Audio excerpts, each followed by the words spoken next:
Hey everybody! Unbelievably Camp Man back again here, talking to you on this lovely sunny day. My god, it's gorgeous out there. It's perfect weather for checking one's YouTube and email and so forth.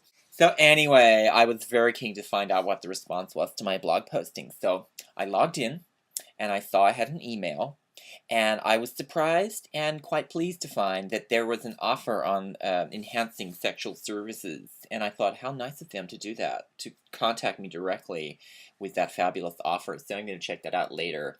But I did see that there were some comments on my original posting, and so I went and read them, and I didn't like them, so I responded to them in the only way I knew how, which was not to respond whatsoever. But personally, I think it's going to be a wonderful day today because I just had some fabulous news, and I'm going to share it with you right now. Seems that this morning, a certain actor or actors who shall remain nameless or nameless flew into town, and they just came on in and they said, "We're here, honey, we're fabulous, and we're going to do what we're going to do." And that's all I can tell you. I know there's not much to go on, but I do have some personal news which I do want to share with you. I've been trying to get a waxing that lasts more than 3 days. Anyway, it turns out that there's this new pharmaceutical that you can get slightly under the counter, not completely under the counter, kind of surreptitiously about 1 millimeter underneath the counter. And this medication apparently will aggressively invade the follicles and kind of convince your hairs not to reappear there. And it's wonderful, I have to tell you. It's a breakthrough in medical science. And so far I haven't had any side effects whatsoever, so I mean, that's gotta be good. But, you know, waxing, it's a small part of my life. I don't think about it too much. I mean, obviously it fits within the greater context of being gorgeous. And I don't know if I've talked to you guys about being gorgeous as of yet. I think it's important. I don't think, you should get too hung up about it. I don't think it should be a crime to not be gorgeous. Not a punishable crime, anyway. I mean, this morning I woke up and I looked in the mirror and I went, "Oh my god! I cannot work with this.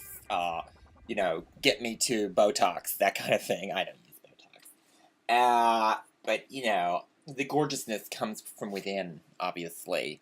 From within the follicles. It kind of permeates out like that. Oh, and by the way, excessofabulized is a word. Look it up on my MySpace page. So anyway, I want to talk to you today about English and grammar.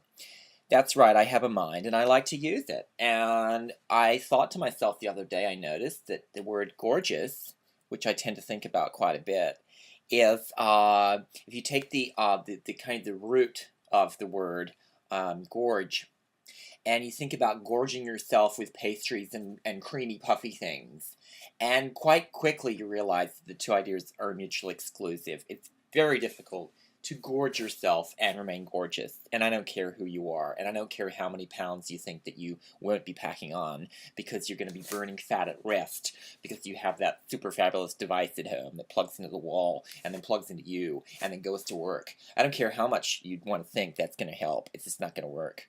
You cannot be gorgeous and gorge yourself. Maybe you can gorge yourself on, other people.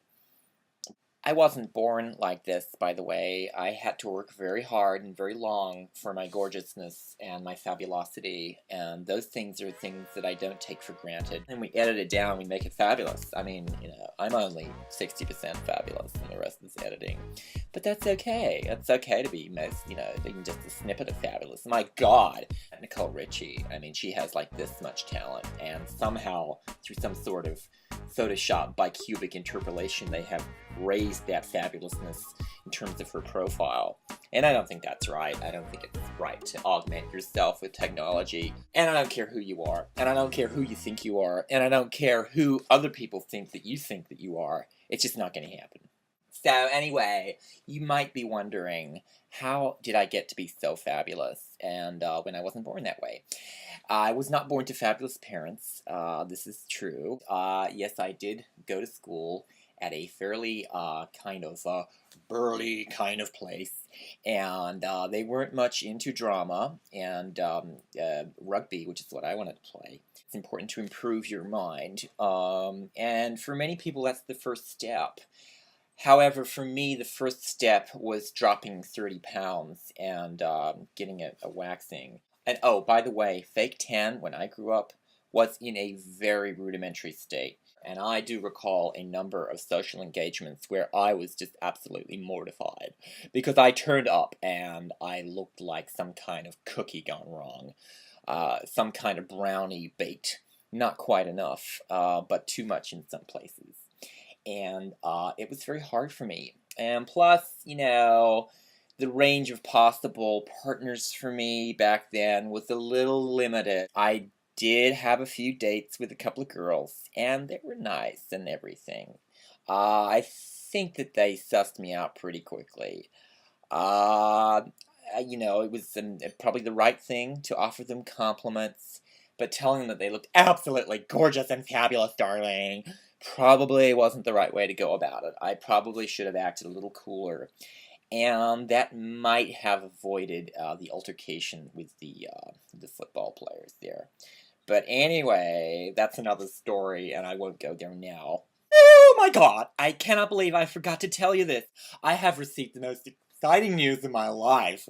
This morning this letter came, and it says, Dear Fabulously Camp Man, you have been pre-selected to appear in the 2009 series of Big Brother. Oh my god, is it getting any bigger than this?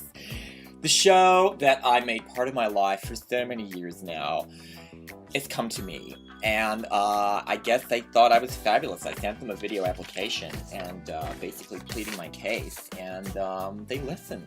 And they thought, this is the kind of guy we can have on set who's gonna lighten the place up a bit. You know what I mean? He's gonna add a bit of color. And I don't want to talk bad about any of the current contestants on the 2008 show. So I won't do that. But when 2009 comes around, well, that'll be my chance, because I'll be there. You see, I'll be within the situation. So I'll be able to talk about the situation and the other people, and I'll be able to be real about it. Okay, I won't just be on some site somewhere going, oh, I like what Joey's doing, I don't like the fact he got his penis out and put it on that guy's shoulder. And, I think it's going to raise my profile quite considerably, if that's possible.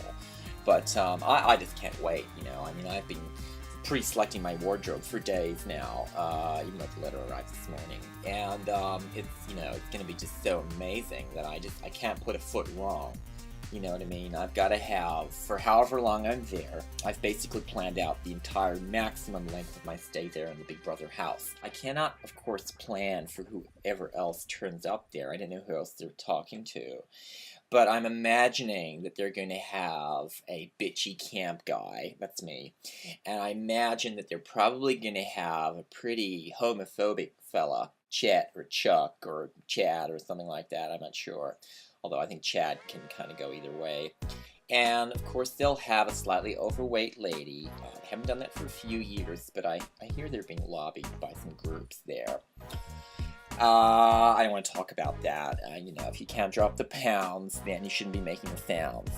So, anyway, they'll probably have a really skinny, nerdy guy there as well, who can be the focus of the rage of the jock figure, and also the focus of the sympathy of the slightly overweight lady. So, I have a feeling that 2009 is going to be a wonderful year for Unbelievably Camp Man. I'm excited. I'm excited about how excited I am. I couldn't really sleep last night, so I got the bags on the eyes, honey. Normally I wouldn't do this, but I just had to tell you all. I had to forego the intensive self-fabulization ritual that I normally go through in the morning because I just couldn't wait to tell you all. That's all for today. I hope you enjoyed the show. Next week I'll be broadcasting to you from glorious Miami, where I plan to work on a real tan. And it's going to be quite exciting because I will have a special guest, but can't tell you who it is yet, but I can assure you that he or she or it will be absolutely fabulistic. Sorry, I can't say will be mostly fabulous. Can I say that? Or absolutely wonderful. You can't put the two words together anymore. They'll sue your ass. So anyway, it'll be great anyway. So I'm sure you'll tune in. Okay, bye for now.